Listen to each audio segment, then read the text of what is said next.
Okay, so Marianne Williamson and Andrew Yang had their mics turned off during various times during the debate, and it's just too weird. It's too weird, and I'm more likely to believe them over MSNBC or anybody else, because MSC has a horrible track record, as long as the other mainstream media outlets, of leaving candidates out of polls. Not having them on their shows, or barely having them on their shows, or setting narratives against people like Bernie Sanders, Tulsi Gabbard, and others.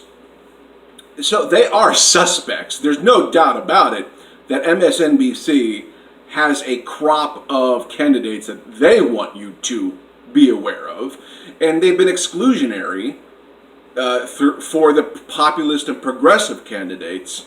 Who typically lean further left or are generally just outside the box. So, with that being known, this is it's like a conspiracy, but it's plausible. They have a horrible track record, in my opinion. And, let's go back to the debate. So the first half of the debates, it was, other commentators, Lester Holt and his crew.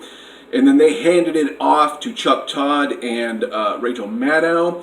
And, during that handoff, they started their questionings. And all of a sudden, you heard all this background noise. You heard all this. What was all that? You heard Lester Holt still talking and rambling in the background. You heard all these other people talking. They never shut their mics off. It kept going and going and going.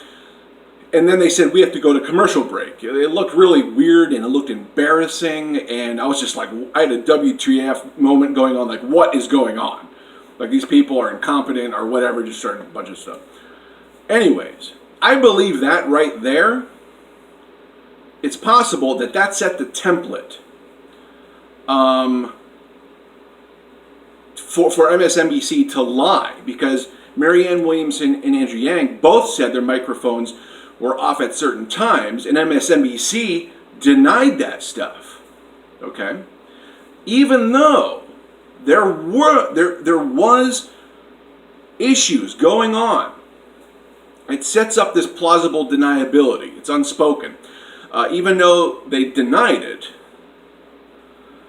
there's still, because there were technical difficulties at some point in the night, it still makes it kind of plausible that, oh yeah, well, we had technical difficulties, and if your mic goes out, your mic goes out. We don't know. We're still going to gaslight you, though. We're the mainstream media. We gaslight you every single day, okay? So, just because MSNBC said no, that's not going to mean anything, okay? They gaslight you every single day. You watch it, okay?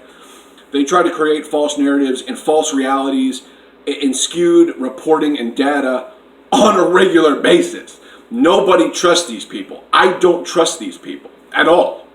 They have it out for certain candidates. They've already proven their bias against them. And I'm just saying, I'm ready to believe that MSNBC shut off their microphones. I'm just ready to believe it. I'm not saying it happened. I'm saying I'm ready to believe it. Because all the screw jobs I've seen against the slew of progressive and populist candidates in the field is undeniable. Okay, it's an undeniable reality when they conveniently leave people out of polls they don't like, or when they constantly frame narratives against progressive and populist candidates. Okay, so once again, it's conspiracy, I know. And I usually shy away from it. I really do. I try to just be in the now and be present and use facts and data and logic as much as possible. I really do try. But looking at MSNBC's horrible track record, I have my doubts. And let me know if you have your doubts. What do you think about Marianne Williamson's microphone being off? What do you think about Andrew Yang's microphone being off during the debates? Is it just technical difficulties or something more nefarious at play? Leave me a comment, like, share, and subscribe, and click the bell.